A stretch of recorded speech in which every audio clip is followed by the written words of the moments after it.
Alright, boys and girls, welcome back to Cherezian Racing. I'm under the Concord Chevy sign. We're gonna go racing today at Petaluma Speedway, but first, I had to make a little detour. Let me tell you guys something. If a company sponsors you and they want your car displayed, you bring it. You know, I can't guarantee that they're gonna sell any more cars today, but it's the principle. People want to sponsor you, give back to the community. That's all I got to say. Let's go racing, boys. Alright, got the car all loaded back up. We're sitting here right in front of Kinder's, picking up my dad and Olivia, and hitting the track. Can't wait to get out there and get this super truck back on Petaluma and hopefully get a top 5 tonight.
It went. Okay. Hey! How did hot laps go? Well, we made it to the track. And I had to put the start down, obviously, because they got a weird rule here.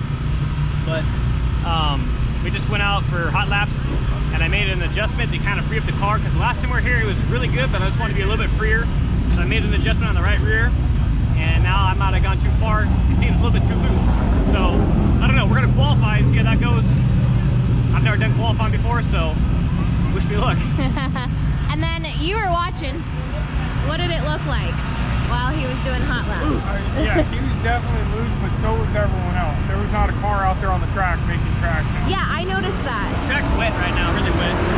It'll dry out, and hopefully it'll hook up, so. Okay, fingers crossed. Pep it up, rubber, we're gonna make it work.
Yes.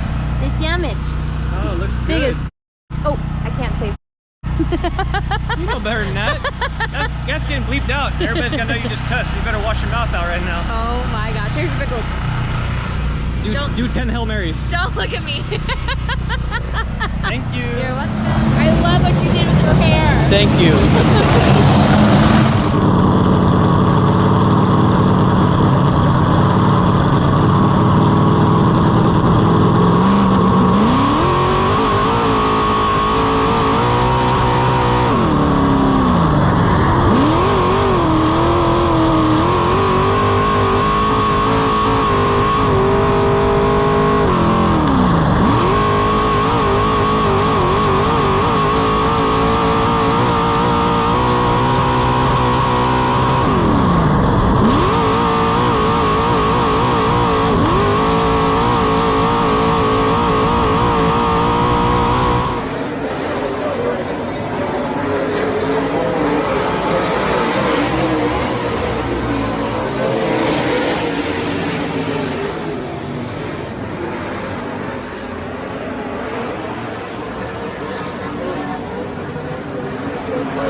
Cherezian, top 3.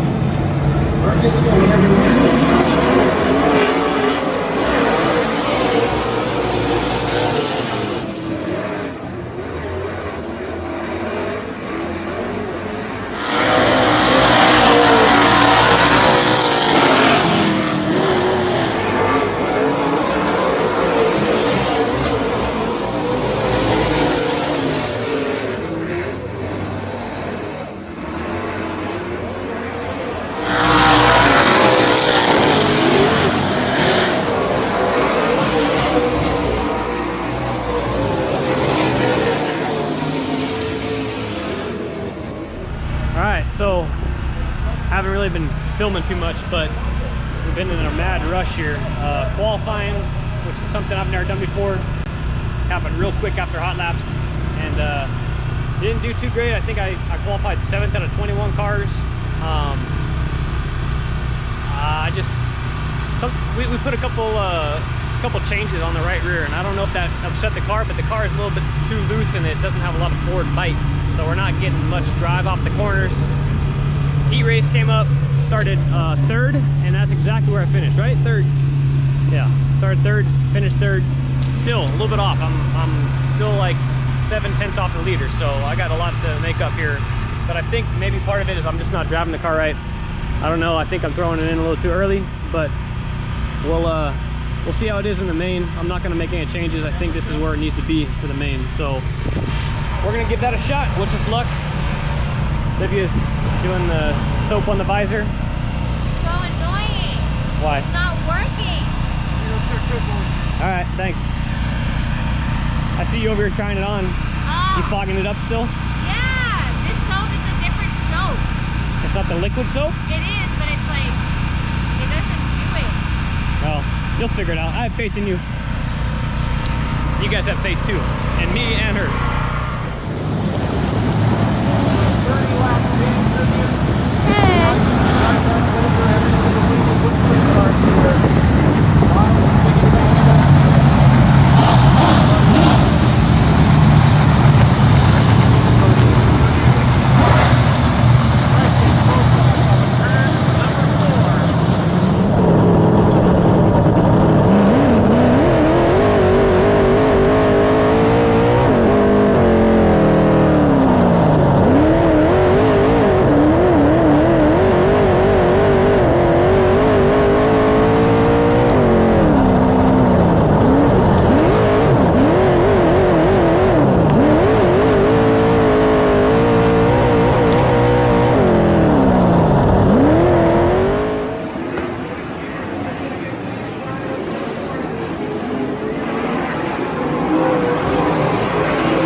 missing out on third place, which would have paid $600.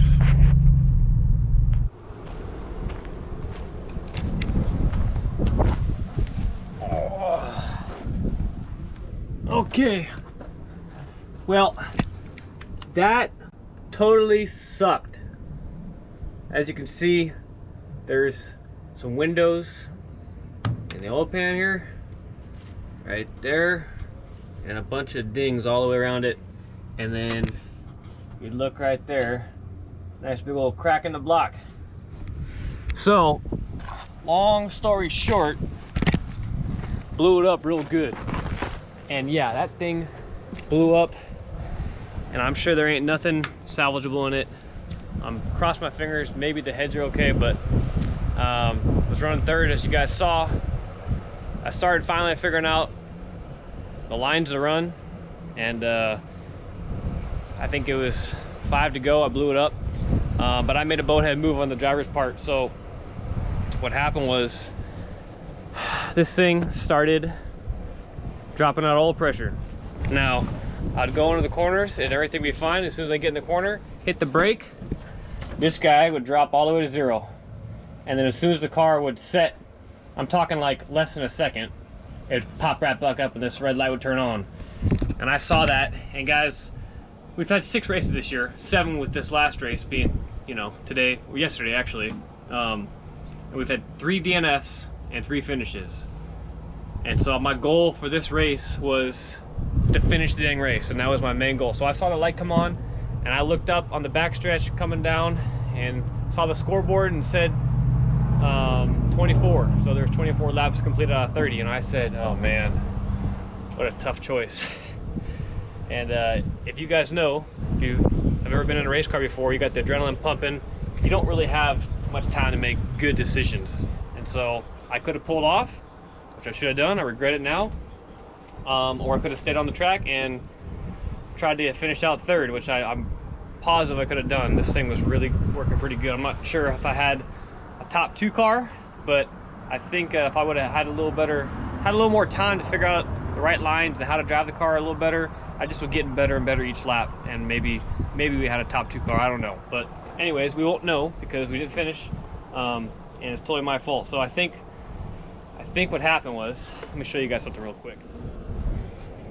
So now that we got the hood off here, first thing I looked at was this dipstick. I don't know if you guys can see that, but pulled it in after, well, I got pushed in obviously, and opened the hood and saw that dipstick sticking up about that far. Now, when you blow up a motor, depending on how you blow it up, sometimes you get a lot of crankcase pressure and it'll all try to come out the vents, and it might have blown it out there, but maybe not.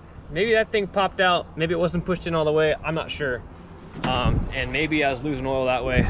But basically, this is 3 races on this motor with this oil in it, and that's normally what I do. Normally I have 3 races and change oil after 3 races, and it's normally okay. Sometimes, you know, I'll get some blue smoke coming out of the tailpipe, and I know that it's an old motor and it's burning oil. I did the math, got about 30 races on this motor.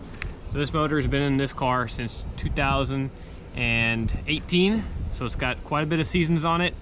30 races, and probably like another like 10 or so, maybe more practice sessions, like test and tune days. So it's got a lot of freaking miles on it, and I wanted to pull it out and at least be able to salvage it and build a new motor for it, but just never had the time to do it. But she was old, and you know, I think the only thing I ever did to it was just to change oil. I never freshened it up, never did anything. It's been in the car since 2018. So, you know, I'd love to be able to save it and hopefully, you know, save some parts and just do maintenance, rings and bearings and stuff, and maybe a hone or something, but it's gone. She gone. So, you know, if anybody out there has a loaner motor, I got 2 more races. We have 2 more races. We have a race in 2 weeks at Antioch, and then that's October 9th, and then 1 race at Stockton, back at Stockton, in November, if you can believe it. So, man, this thing was just so good. It's a pity that I can't race those 2 races. So if anybody out there has a loaner motor, that I can use for 2 races to finish out the season strong before this thing gets sold, I'd greatly appreciate it. Send that on over. I'll send you my address. Anyways, it sucks the way it is. I think the adjustment we made on the right rear was too much. I think we should have gone about half that adjustment. So we tried to free it up a little bit, and putting rounds in the right rear, it just was a little bit too free on the gas, even in the main. So I think if we took half that, like I said, it would have been in the ballpark, but we still were lacking forward bite on the gas. And I don't think putting right rear in the car is gonna subtract forward bite, but I could be wrong. I'm not 100% sure, but that was definitely something we're lacking. I'd love to take that half adjustment out and put a motor in this thing and go see what we can do at Antioch, back at our home track, and Stockton, which we've always done well at. So let me know if you got a motor. It was a pretty heavy track. Wasn't as rough as it normally is, but it was definitely rougher than the last time we were there, and we picked up all kinds of this black Petaluma Adobe clay, and forgot the right rear mud plug, which is a big deal. It's a big old clod in here. Picked up a massive vibration about halfway through the race. All right, so I got her all jacked up, drained the oil out. Gonna get ready to pull the beast out here pretty soon, but that's gonna have to wait till a new video. But before I leave, I just want to say that I tried another sweet tea. As you guys know, I rate them. Lip smacking good moonshine sweet tea, non-alcoholic. I don't really know about that part. Not big a fan of non-alcoholic stuff, but this is actually pretty good sweet tea. This is like 7 out of 10. I'd give it. Made in Texas, so it's the real deal. And just kind of closing out this video. Obviously, we had a good run going. Unfortunately, the guys running the show at Petaluma Speedway, their computer crashed right before our main event started. So I have no lap times to go off of, but I'm gonna say I was probably pretty close with the leaders returning. I just wish I could see the actual lap times and kind of go from our last trip there and see if we got better or worse. I'm gonna say we got worse just because we're too loose off the corner, but I think overall making the right progress. We know that it's in between there, so that's where we need to go for the next time, if and when we ever get a motor built for this thing. So we'll see you next time, guys. You know the deal. Bent but not broken. We'll see you here on Cherezian Racing again.